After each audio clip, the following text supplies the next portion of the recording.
નમસ્તે વિદ્યાર્થી મિત્રો, ધોરણ 12 ની અંદર ગુજરાતી વિષયની અંદર છે આપણે પાઠ નંબર 10 છે જોતા હતા, બરાબર। યુધિષ્ઠિર યુદ્ધ વિષાદમ। યુધિષ્ઠિર યુદ્ધ વિષાદની અંદર છે એક નાટ્યાંશ તરીકે એક નાટ્યાંશના રૂપાંતર પામી, એટલે કે નાટ્યાંશમાં રૂપાંતર પામીને આપણે છે ઉમાશંકર જેઠાલાલ જોશીએ આ જે સાહિત્ય પ્રકાર એટલે કે નાટ્યાંશ છે એ મૂકેલું છે, નાટ્ય રૂપે મૂકેલું છે। શા માટે? તો કે એમની અંદર અલગ અલગ કેટલાક પાત્રો છે, બરાબર। મહાભારતની અંદર જે પાત્રો હતા એ પાત્રો બધા એટલે બધા નહોતા, કરો તો હતા જ નહીં, પણ જે વિજય પ્રાપ્ત થયા પછી કેટલાક લોકો એવા હતા જે યુધિષ્ઠિરને રાજગાદી છે સોંપવા માટે તૈયાર હતા, બરાબર। એટલે યુધિષ્ઠિરને છે એ રાજગાદી પર બેસાડવા માટે છે આતુર હતા। તો એવા વ્યક્તિ કોણ? તો કે પહેલા તો છે નારદ। મિત્રો એના પાત્રો છે યાદ રાખજો, બરાબર। તો કે વ્યાસ પછી કોણ? મુખ્ય પાત્ર એવું કોઈ હોય તો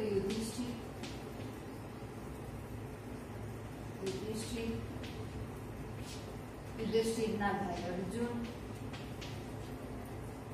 અર્જુન જેને ધનંજય પણ કહેતા, પછી ભીમ જે ગદાધારી પણ હતા, પછી સહદેવ,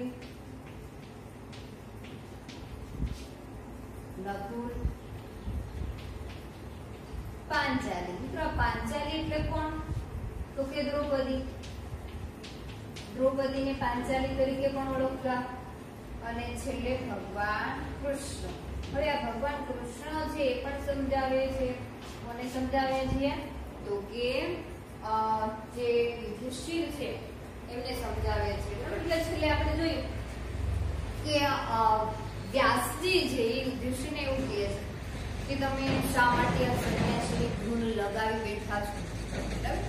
આ પાઠ મિત્રો થોડોક છે વિસ્તૃત છે, બરાબર। એટલે એમને માત્ર તમારે કયા પાત્રો છે કયા જે પણ કયા શબ્દો છે બોલે છે, બરાબર, એના સમજવું આવશ્યક છે, બરાબર। એટલે ફરીવાર જોઈએ પાઠ નંબર 10 યુધિષ્ઠિર સાહિત્ય પ્રકાર છે નાટ્યાંશના લેખક ઉમાશંકર જેઠાલાલ જોશી, જેમનો જન્મ છે ક્યાં થયો કે 21/7/1911 ની અંદર અરવલ્લીના બામણામાં થયેલો, મૃત્યુ છે 19/12/1988 ની અંદર, અને મુંબઈની અંદર શા માટે? તો કે છેલ્લે ઉમાશંકર જેઠાલાલ જોશીએ પોતે જે પોતાના છેલ્લા શ્વાસ છે એ એક સાહિત્યની સાથે જોડાયેલા, એટલે પોતાનું 5મું જીવન છે એ મુંબઈની અંદર એમણે વિતાવેલું, બરાબર। એટલે મુંબઈની અંદર છે એમનું મૃત્યુ થાય છે। એમની મુખ્ય કૃતિ કોઈ હોય તો એ કઈ હતી? નિશ્ચિત કાવ્ય સંગ્રહ, બરાબર। કાવ્ય સંગ્રહ એવું કીધું છે।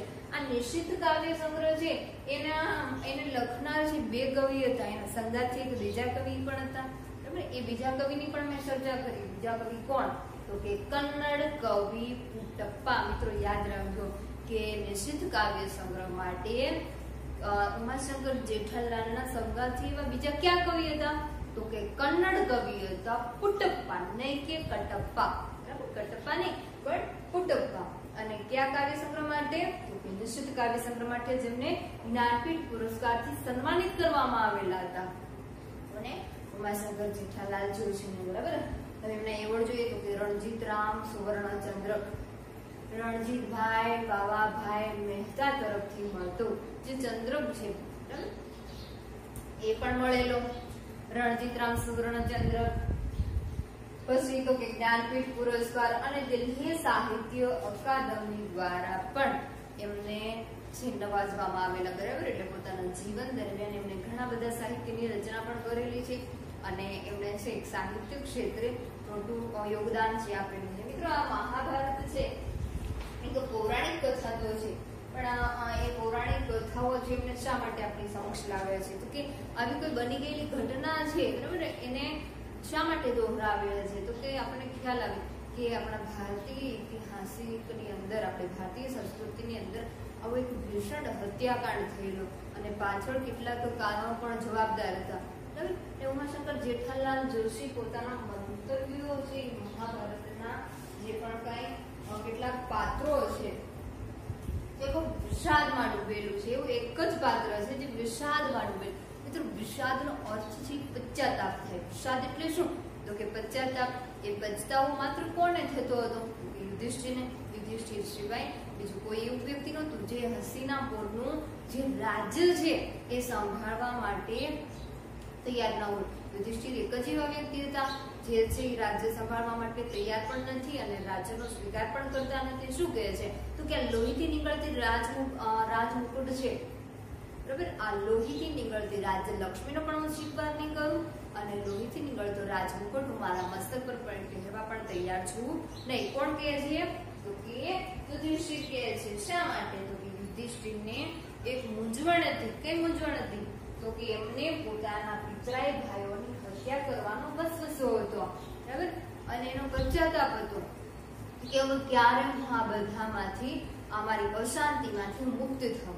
એટલે જ યુધિષ્ઠિર એવું કહે છે કે આ અશાંતિને ફીટાડવા માટે, ફીટાડવું એટલે કે દૂર કરવા માટે હું વનની અંદર જઈશ અને જે સમુદ્રના બળવાનળ, મિત્રો યાદ રાખજો, દાવાનળ અને બળવાનળ. તો દાવાનળનો અર્થ એવો થાય જંગલમાં લાગેલી આગ. બળવાનળ એટલે શું?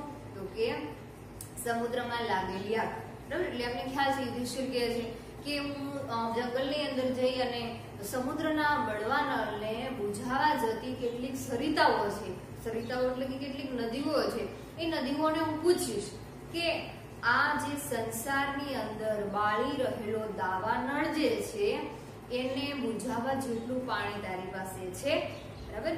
અને વનની અંદર જઈ એક એક યુગોથી ઉભેલા, ઘણા વર્ષોથી ઉભેલા વૃક્ષોને હું પૂછીશ કે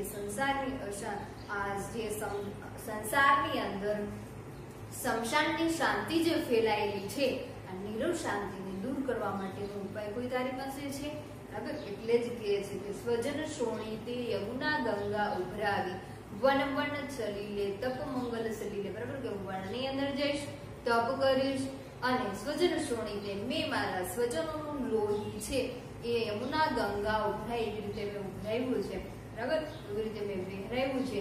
એટલે એમનો ઉપાય કોઈ છે કે જેથી છે એમના જે પણ કાંઈ સ્વજનોને છે એ મારાનું જે પણ કાંઈ પોતે જે અશાંતિ છે પોતાના મનની અંદર એ દૂર થાય, બરાબર. અને એ આ રાજ્યનો અસ્વીકાર કરે છે, રાજ્ય છે એનો સ્વીકાર કરતા નથી. તો મિત્રો આપણે પાઠ જે જોઈએ, બરાબર, પાઠ છે ઘણો બધો લાંબો હોવાથી એના ઘણા ભાગ છે કરવા પડે છે. એટલે છેલ્લે છે વ્યાસજી છે આપણને ખ્યાલ છે કે એવું કહે છે કે તમે જે સંન્યાસીની ધૂન છે શા માટે લગાવો છો? તમે સંન્યાસી નથી, તમે તો ક્ષત્રિય છો. અને ક્ષત્રિયનો ધર્મ શું છે? બરાબર, તો કે ક્ષત્રિયનો ધર્મ છે મુંડન કરવાનો નથી. ક્ષત્રિય ક્યારે મુંડન કરે નહીં, એને તો માત્ર છે યુદ્ધની અંદર જ એનું મૃત્યુ થાય. ક્ષત્રિયનું મૃત્યુ તો માત્ર છે એ યુદ્ધની અંદર જ થવું જોઈએ, નહીં કે શૈયામાં, શૈયા એટલે કે પથારીમાં ક્યારેય થવું જોઈએ નહીં, બરાબર. અને તમે મુંડન કરાવીને બેસી જાઓ આ પણ ક્ષત્રિયનો ધર્મ નથી. ક્ષત્રિયનો ધર્મ તો દંડ દેવાનો છે.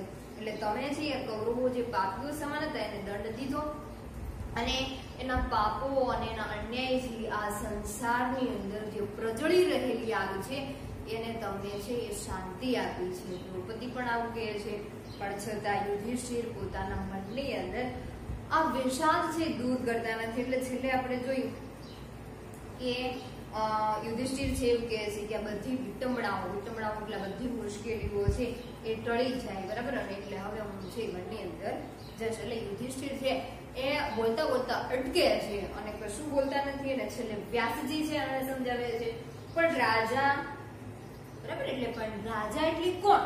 કે યુધિષ્ઠિરને કહે છે તમે જે હાલ હસ્તિનાપુર સંભાળો એટલે તમે હસ્તિનાપુરના રાજા છો. જો ક્ષત્રિય શૈયામાં મરે તો અધર્મ કહેવાય. શૈયા એટલે શું મિત્રો? યાદ રાખજો, શૈયા એટલે કે પથારી. શૈયા, બરાબર, એટલે શું થાય? પથારી. ક્ષત્રિયનો ધર્મ શું છે? તો કે ક્ષત્રિયનો ધર્મ તો દંડ આપવાનો છે, પણ કેવા લોકોને? તો કે પાપીઓને. એટલે કીધું કે ક્ષત્રિય શૈયામાં મરે અધર્મ કહેવાય. ક્ષત્રિયનું મૃત્યુ જો પથારીમાં થાય તો એ અધર્મ કહેવાય. અને જો એનું મૃત્યુ છે એ હંમેશા સમરાંગણ એટલે કે યુદ્ધના મેદાનની અંદર જેનું મૃત્યુ છે થવું જોઈએ. એનું મોત તો સમરાંગણમાં જ શોભે, બરાબર. એનું મૃત્યુ છે એ હંમેશા યુદ્ધના મેદાનની અંદર જ શોભે છે. યુધિષ્ઠિર ફરી પાછા બોલે છે મારું મોત એમ થયું હોત તો ઠીક જ હતું. બરાબર, કોણ કહે છે? યુધિષ્ઠિર કહે છે. પણ આ તો બીજાનું મોત કરી કરાવીને હું અહીં ઉભો છું. બરાબર કે યુધિષ્ઠિર છે એના મનની અંદર જે વિશ્વાસ છોડતા નથી. તો શું કીધું છે? કદાચ અમે જો વ્યાસજી એવું કીધું, વ્યાસજી એવું કહે છે કે ક્ષત્રિયનું મૃત્યુ છે એ પથારીની અંદર થાય તો એ ધર્મ કહેવાય, અને ક્ષત્રિયનું મૃત્યુ તો હંમેશા છે એ સમરાંગણ એટલે કે યુદ્ધના મેદાનની અંદર જ થવું જોઈએ. ત્યારે જે યુધિષ્ઠિર છે એવું કહે છે કે મારું મૃત્યુ જો સમરાંગણ એટલે કે યુદ્ધના મેદાનની અંદર થયું હોત તો વધારે સારું હતું. પણ હું તો અહીં, બરાબર, હું તો અહીં ક્યારે ઉભો છું? તો કે મેં તો યુદ્ધના મેદાનની અંદર બધાને મરાવીને હું અહીં ઉભો છું. મેં મારા સ્વજનોની હત્યા કરી કરાવીને હું છે મારા સ્વજનો અને કેટલાક પ્રજાજનોની હત્યા કરી કરાવીને હું અહીં ઉપસ્થિત થયો છું. પણ જો મારું મૃત્યુ જે યુદ્ધના મેદાનની અંદર થયું હોત તો વધારે સારું હતું. આટલો બધો નિરાશ અને આટલો બધો વિષાદની અંદર યુધિષ્ઠિર છે એ ડૂબેલો છે. પછી અર્જુન છે એનાથી રહેવાતું નથી. અર્જુન ફરી પાછા કે જો વ્યાસને પણ યુધિષ્ઠિર કઈ પદ દેતા નથી. જો મિત્રો, પદ એટલે કે માર્ગ, બરાબર, વ્યાસજીને પણ કોઈ માર્ગ દેતા નથી યુધિષ્ઠિર. એમની વાતને સમજતા નથી, એના વાતના રસ્તે જે ચાલતા નથી. એટલે ફરી પાછા અર્જુનને પણ રહેવાતું નથી. જો વ્યાસને યુધિષ્ઠિર કઈ પદ દેતા નથી એ જોઈ કૃષ્ણને નિમંત્રે છે. અર્જુનજી ભગવાન કૃષ્ણને કહે છે, કૃષ્ણ હવે તમે છે આ યુધિષ્ઠિરને સમજાવો કે જેથી કરીને આ હસ્તિનાપુરનો સ્વીકાર કરે અને રાજગાદી પર બેસે, રાજમુકુટ છે પોતાના મસ્તક પર ચડાવે. બરાબર, એટલે અર્જુન છે કૃષ્ણને નિમંત્રે છે, આમંત્રણ આપે છે કે ભગવાન કૃષ્ણ હવે આ યુધિષ્ઠિરને તમે સમજાવો, આ તો વ્યાસજીથી કઈ માને એમ છે નહીં. જો યદુવીર, તમે મને તો કુરુક્ષેત્રમાં લડાઈને રંગે ચડાવ્યો, પણ હવે આ કામ વસનું છે. 2-3 ગીતા ગાશો તો એ સમજે તો ભલા. કોણ કહે છે? અર્જુન કહે છે. બરાબર, યુદ્ધના મેદાનની અંદર જયારે આપણે છે લડતા હતા ત્યારે તમે જ મને છે એ યુદ્ધના રંગે છે ચડાવેલો, તો હવે છે ત્યારે મને યુદ્ધના રંગે છે 2-4 ગીતા ગાય અને તમે મને રંગ ચડાવેલો. તો આજે હવે તમારું કામ છે, તમે પણ યુધિષ્ઠિરને સમજાવો, 2-3-4 ગીતા ગાઈ નાખો, જેથી કરીને યુધિષ્ઠિર છે આ રાજ્યનો સ્વીકાર કરે. પણ યુધિષ્ઠિર છે એવી રીતે કઈ માનવા માટે તૈયાર છે નહીં. બરાબર, એટલે યદુવીર કહે છે. યદુવીર એટલે ભગવાન કૃષ્ણ. બરાબર, કે તમે જ અમને યુદ્ધના મેદાનની અંદર લડાઈના રંગે ચડાવેલા. આપણે ખ્યાલ છે મહાભારતની અંદર ભગવાન કૃષ્ણએ જ બધાને હિંમત આપી અને મહાભારતનું યુદ્ધ છે કરાવેલું. બરાબર, એટલે અર્જુન છે એ કૃષ્ણને નિમંત્રણ આપે છે કે ભગવાન હવે તમે અર્જુન આ યુધિષ્ઠિરને સમજાવો, 2-4 ગીતા ગાઓ, સમજે તો ભલા. તમે પણ હવે જો સમરાંગણની અંદર તમે મને ગીતા ગાઈને સંભળાવેલી એટલે મને યુદ્ધનો રંગ છીલાઈ ગયો, યુદ્ધને લડવા માટે હું તૈયાર થયો. હવે તમે છે યુધિષ્ઠિરને પણ 2-3 ગીતા ગાઈને સંભળાવો, જેથી કરીને એ પણ માની શકે, સમજે તો ભલા. યુધિષ્ઠિર છે કોઈની વાત છે માનવા માટે તૈયાર છે નહીં. એટલે યુધિષ્ઠિર ફરી પાછા કહે છે, હું જ કૃષ્ણને પૂછું છું કે આવડો મોટો સંગ્રામ થયો પણ એકે વખત પોતે કેમ શસ્ત્ર પકડ્યું નહીં? બરાબર, જો યુધિષ્ઠિર છે એ ભગવાન કૃષ્ણને એવું કહે છે કે તમે અમને લડાઈના રંગે તો ચડાય, સમ્રાંગણની અંદર ઉત્સાહ તો આપ્યો લડવા માટે, પણ તમે કેમ એક વખત શસ્ત્ર ન પકડ્યું અને બધી જ હત્યા અમારા હાથે શા માટે કરાવી?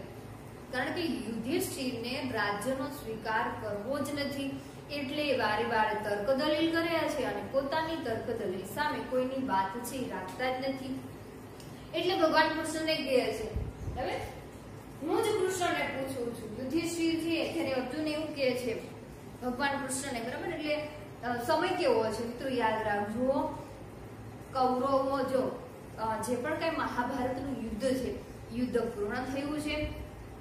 કૌરવો છે એની ઉત્તર ક્રિયા એટલે કે એના અગ્નિ સંસ્કાર કરીને બધા જ હસ્તિનાપુરની અંદર રાજ્યસભામાં હાજર છે. બીજે દિવસે એવું હતું કે યુધિષ્ઠિરને રાજ્યાભિષેક કરાવવાનો હતો, એટલે એની તૈયારીઓ જે કરવા માટે જે બધા જ ભેગા થયેલા છે. બરાબર, એની અંદર કોણ કોણ હાજર હતું? તો કે નારદજી પણ હતા, વ્યાસજી પણ હતા, યુધિષ્ઠિર, અર્જુન, ભીમ, સહદેવ, નકુલ, પાંચાલી એટલે કે દ્રૌપદી અને કૃષ્ણ બધા હાજર હતા. એટલે અર્જુન છે એ જયારે ભગવાન કૃષ્ણને નિમંત્રણ આપે છે કે ભગવાન હવે તમે યુધિષ્ઠિરને કંઈક સમજાવો જોઈએ, માને અને આ રાજ્યનો સ્વીકાર કરો, બરાબર. એટલે યુધિષ્ઠિર છે આ વાત સાંભળી જાય છે. યુધિષ્ઠિર જેવું કહે છે, હું જ કૃષ્ણને પૂછું છું કે તમે અમને યુદ્ધના સમ્રાંગણની અંદર, યુદ્ધના મેદાનની અંદર તમે અમને લડવા માટે તો કહ્યું, પણ તમે કેમ એક વાર શસ્ત્ર ન ઉપાડ્યું અને અમારી પાસે જ બધા શસ્ત્રો ઉપાડાવી અને તમે અમને છે એ બીજાની હત્યા કરાવડાવી, તમે કેમ ન કરી, બરાબર. કોણ કહે છે? યુધિષ્ઠિર કહે છે. કારણ કે યુધિષ્ઠિર છે એ કોઈની વાત માનવા તૈયાર નથી. જે પણ કોઈ લોકો સમજાવે છે એની સામે બીજી જ તર્ક દલીલ રજૂ કરી દે છે અને સામેવાળો છે કશું બોલતા નથી. આપણને ખ્યાલ છે કે છેલ્લે છે યુધિષ્ઠિર અથવા પાંડવોમાંથી કોઈ પણ એ હસ્તિનાપુરનો સ્વીકાર છે કરી શકતા નથી, બરાબર. એટલે અહીંયા છે યુધિષ્ઠિર પોતાની વાત રજૂ કરે છે. હું જ શ્રી કૃષ્ણને પૂછું છું કે આવડો મોટો સંગ્રામ, આવડું મોટું ભીષણ હત્યાકાંડ થયું મહાભારત જેટલું, તો એમણે કેમ એક વાર શસ્ત્ર ન ઉપાડ્યું અને અમારી પાસે જ હત્યા કરાવી? કૃષ્ણ, અરે મારે હાથે ક્યાં ઓછું થયું છે? ભગવાન કૃષ્ણ પણ એવું કહે છે કે મારી હાથે પણ ઘણું બધું કઈ ઓછું થયું નથી, મેં પણ ઘણું બધું કર્યું છે. પણ એ તો ઠીક, જો હવે પોતે આ વિવાદમાં ખેંચાયા છે, ખસી ગયે ચાલે એમ સમજીને, બરાબર. હવે જો ભગવાન કૃષ્ણને ખ્યાલ આવે છે કે આ વિવાદમાં પોતે હવે ખેંચાઈ ગયા છે, એટલે હવે અહીંથી ખસી શકાય નહીં. એટલે યુધિષ્ઠિરના દરેક ઉત્તરના જે પણ કાંઈ જવાબ છે, દરેક એના પ્રશ્નના જવાબ આપવા જરૂરી છે. કારણ કે પોતે પણ મહાભારતના યુદ્ધની અંદર આ બધા જ પાંડવોને સહાય પૂરી પાડનાર, એને જે પણ કાંઈ લડાઈના રંગે ચડાવનાર ભગવાન કૃષ્ણ જ હતા. એટલે કૃષ્ણ પણ ચાલાક હતા. કૃષ્ણને પણ એવું થાય છે કે હવે આમાંથી ખસી ગયે કશું જ થવાનું નથી, આમ આપણે ખેંચાયા છીએ તો હવે કંઈક તો છે આપણે બોલવું પડશે. એટલે ભગવાન કૃષ્ણ પાછા કહે છે ધર્મરાજા એટલે કે યુધિષ્ઠિર, બરાબર. યુધિષ્ઠિરને કહે છે ધર્મરાજા, તમે જુગારમાં હોશિયાર છો તો જો હોશિયાર છો તો આ જરા મોટી બાજી છે તોય શું સમજતા વાર કેમ લગાડો છો, બરાબર. ભગવાન કૃષ્ણ છે એ યુધિષ્ઠિરને કહે છે કે તમે છે એ જુગારની અંદર હોશિયાર તો છો, તો આ જે રાજ્યાભિષેક કરવા માટે આ બાજી છે ખૂબ મોટી છે, તો એને સમજવા માટે તમે કેમ વાર લગાડો છો? સમજી જાઓ અને આ રાજ્યનો સ્વીકાર કરો. પણ છતાં યુધિષ્ઠિર માનવા માટે તૈયાર છે નહીં. એટલે યુધિષ્ઠિર છે કશું જ સમજમાં આવતું નથી અને ફરી પાછા કહે છે એટલે શું આ મોટી બાજી છે, બરાબર. તો એને હું કઈ રીતે સમજું? હું એમ પણ આ રાજ્યનો સ્વીકાર કરી શકીશ નહીં. પાંચાલી છે બોલે છે તમે બધા એક મહાશતરંજના ચોકઠાઓ છો.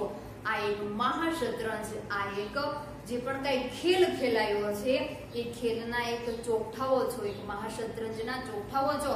કોઈ પણ છે એ સમજી શકતા નથી. યુધિષ્ઠિર ફરી પાછા બોલે છે કબૂલ ને તેથી આજે હું શાંતિનો દાવ ખેલવા બેઠો છું.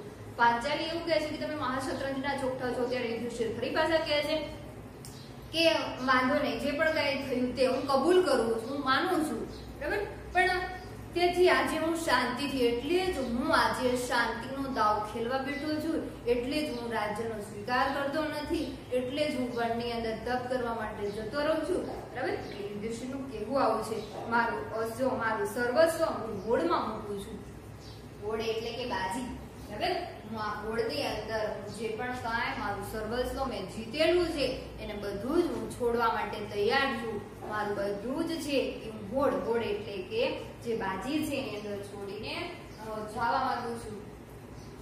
જોઈએ છીએ શાંતિ જીતે છે કે યુદ્ધ, બરાબર. કોણ કહે છે?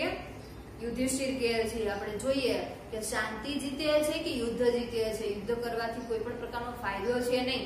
યુદ્ધ તો માત્ર છે એ યુદ્ધ કરવાથી તો ભીષણ હત્યાકાંડ સર્જાયો છે, કે વિશેષ છે કશું થયું નથી. એટલે હાથે કર્યા બધા ભૂસી નાખવા છે. શાંતિનો દાવ જીતવું તો જન્મારો જીત્યો, બરાબર. જો મારા મનની અંદર અને વિશ્વની અંદર જે મહાભારતને કારણે જે ભીષણ હત્યાકાંડ થયો છે એનાથી જે અશાંતિ ફેલાણી છે એ શાંતિ જો હું સ્થાપું તો મેં આ બધું જ જીત્યું છે એવું મનાય છે. નહીં તો યુધિષ્ઠિર ફરી પાછા કીધા તો શું કહેતા હતું કે આ રહ્યો દુર્યોધન, આ રહ્યો દુશાસન, જે રાતી આંખે મારી સામે જુએ છે, બરાબર. એની અભિમાન, જો દુર્યોધનની અભિમાન વૃત્તિ અને દુશાસનની નિર્લજ્જતા અને નિર્દયતા, એની આંતરિક વૃત્તિને હું છોડી શક્યો નથી. મારે તો એની આંતરિક વૃત્તિઓને દૂર કરવાનું હતું. મારે એમના શરીરો સાથે લડીને કશું જ કરવાનું નથી. હજી એની વૃત્તિઓ તો જીવે છે, એના માત્ર ક્લેવર મેળ્યા છે, એના માત્ર શરીરો છે ભેળા છે, બરાબર. પણ એની વૃત્તિઓ છે હજી પણ ખરે છે. અને રાતી આંખે દુર્યોધન અને દુશાસન છે મારી સામે જુએ છે. એવું કોને લાગે છે? યુધિષ્ઠિરને લાગે છે, બરાબર. એટલે ફરી પાછા પાંચાલી કહે છે નિર્દય મર્મ પહાડથી, બરાબર. એકદમ નિર્દય બને છે. કોણ? પાંચાલી. કારણ કે પાંચાલીની સાથે થયેલો અન્યાય છે એ હજી પણ ભૂલ્યા નથી. અને એક યુધિષ્ઠિર પણ રાજ્યનો સ્વીકાર કરવા માટે તૈયાર નથી. એટલે પાંચાલીથી હવે રેવાતું નથી. એટલે પાંચાલી પણ કે છે, શું કરે છે પાંચાલી, બરાબર. તમે પોતે છે, બરાબર, એવું કે છે હોડ બકો, બરાબર. બકો એટલે કે બોલો. તમે હોડ છે બોલો છો, હોડની અંદર બોલવું. જો બકોનો અર્થ શું થાય? હોડ બકવી એટલે કે બોલવી, કહેવી. તળપદો શબ્દ છે બકો. કોઈ નીંદરની અંદર બકતું હોય તો બોલતું હોય એને એવું કહેવામાં આવે. એટલે શું કીધું છે? બકો, બોલો. હોડની અંદર બકો, એમાં આપણે ગણશો નહીં. તમે હોડની અંદર જે પણ કઈ બોલો છો એમાં મને ન ગણતા. કોણ કહે છે? પાંચાલી કહે છે. પાંચાલીને ખ્યાલ છે કે એકવાર તો તમે શતરંજની અંદર મને હારી ગયેલા છો.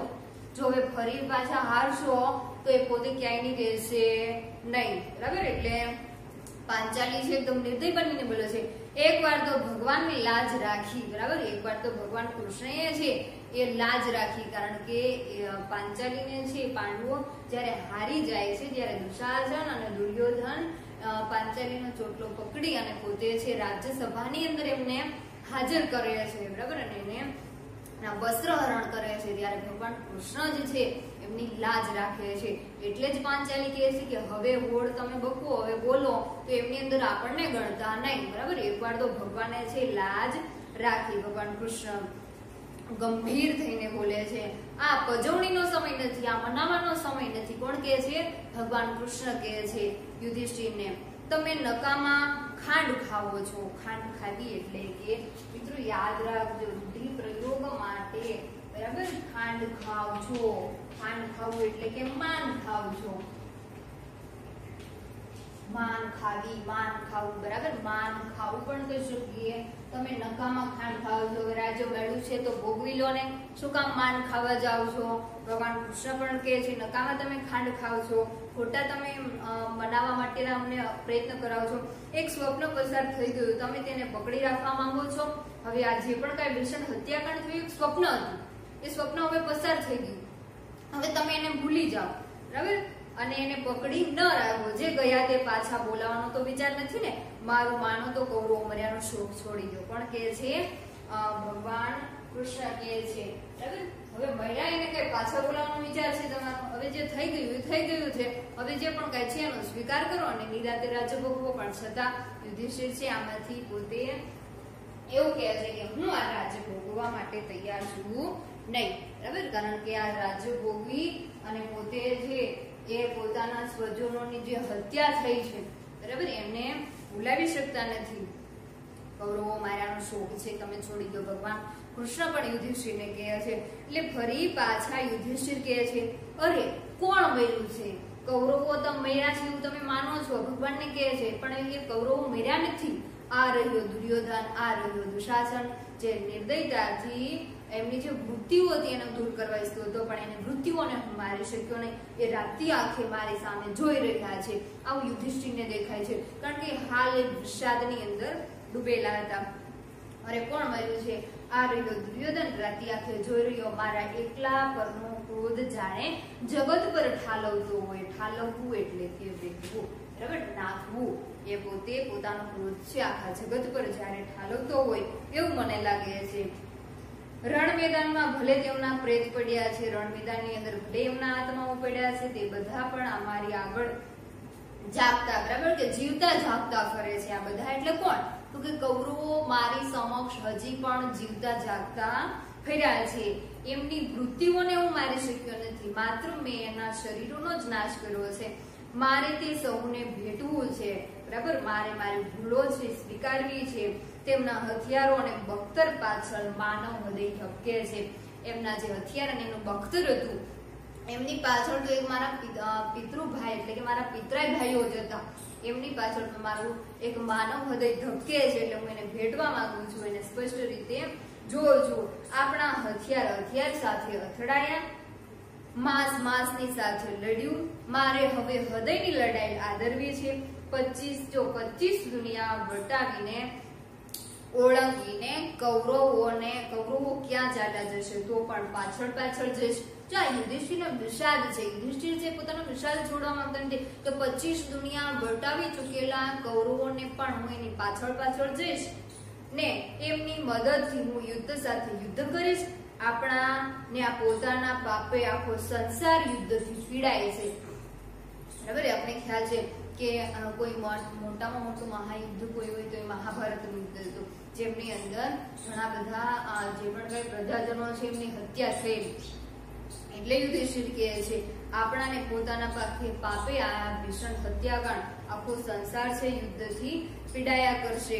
ચાલ એ યુદ્ધને અશાંતિને આપણે મહાત કરીએ, એટલું જ બારે દુર્યોધનને કહેવાની જરૂર છે. એમ તો એ એટલે કોણ? જો મહાત કરવું એટલે કે હરાવવું. મહાત કરવાનો શું થાય? હરાવવું, બરાબર. યુદ્ધ જે છે, જે અશાંતિ જે સંસારની અંદર યુદ્ધથી પીડાય છે એને આપણે હરાવીએ, ક્યારે યુદ્ધ ન થાય, બરાબર. એ પણ આપણે જોઈએ. યુધિષ્ઠિર છે એમની વાત મૂકતા નથી, પણ યુધિષ્ઠિર છે કહે છે કે દુર્યોધનને કહેવાની જરૂર રહેશે. એમ તો એ, બરાબર. અને બોલતા અટકે છે, આગળથી કશું જ બોલી શકતા નથી. એટલે યુધિષ્ઠિર છે એ વિષાદ છોડતા નથી. હવે આગળ ભગવાન કૃષ્ણ પણ એમને સમજાવે છે કે આ બધું છોડી દો, તમારી માટે રાજપાટ કઈ આકાશમાંથી ઉતરી ન આવે, તમને કૌરવો એમને ક્યારેય આપી શકે જ નહીં, કારણ કે કૌરવો છે હંમેશા યુદ્ધ કરવા માટે જ તૈયાર હતા, અને કંઈક મેળવવું હોય તો કંઈક ખોવું પણ પડે, બરાબર. એટલે તમે માત્ર તમારા પિતરાય ભાઈઓને ખોયા છે, પણ એનાથી છે એ સંસારની અંદર એકદમ નિરશાંતિ ફેલાયેલી છે. એ કૌરવો છે એનો જે અત્યાચાર હતો, એ અન્યાયી અને પાપીઓ હતા, એ છે એના મૃત્યુથી આજે સંસાર છે શાંતિ, એ સંસારની અંદર શાંતિ સ્થાપાય છે.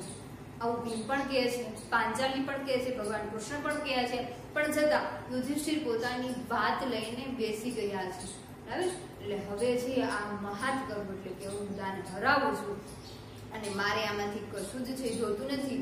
માંસની સાથે લડ્યા છે, શસ્ત્ર સાથે અથડાયા છે, પણ એ બખ્તર પાછળ તો એક માનવ હૃદય ઝબકાયું હતું, બરાબર. એટલે એની પાછળ તો મારા પિતરાય ભાઈઓ તો હતા, ભલે મારા શત્રુઓ હતા, બરાબર. એટલે મારા શત્રુઓ છે હું એમને માનતો નથી, મારા પિતરાય ભાઈ માનું છું, બરાબર. ત્યારે આપણે ખ્યાલ છે કે વ્યાસજી પણ એવું કહે છે કે સમ્રાંગણ ભાઈઓ ખરા, પણ સમ્રાંગણની અંદર તો દુશ્મનો હતા તમારા, બરાબર. જો તમારા દુશ્મનો ન હોત તો તમે આજે છે આ યુદ્ધ છે લડી શક્યા ન હોત, અને રાજપાટ કઈ આકાશમાંથી ઉતરી આવ્યું હોત નહીં, બરાબર. એટલે આવી રીતે છે એમને વ્યાસજી, નારદજી અને હાલ ભગવાન કૃષ્ણ પણ સમજાવ્યા છે. આગળ જોઈએ કે હવે કૃષ્ણ છે પોતે એવી રીતે સમજાવે છે, પણ છતાં યુધિષ્ઠિર માનતા નથી. એટલે આપણે ખ્યાલ છે અંતે પણ હસ્તિનાપુરનું રાજ્ય છે કોઈ પણ પાંડવો છે ભોગવી શકતા નથી, અને યુધિષ્ઠિરના વિષાદને કારણે પોતાના બાકી રહેલા ચારેય ભાઈઓ પણ અને પાંચાલે રાજ્યનો ત્યાગ કરી અને હિમાલયની અંદર ચાલ્યા જાય છે, બરાબર. એટલે આગળ છે હવે આપણે પાઠ છે જોઈશું. કૃષ્ણ છે ત્યાં સુધી યુધિષ્ઠિરને સમજાવે છે અને યુધિષ્ઠિર પોતાની વાત નથી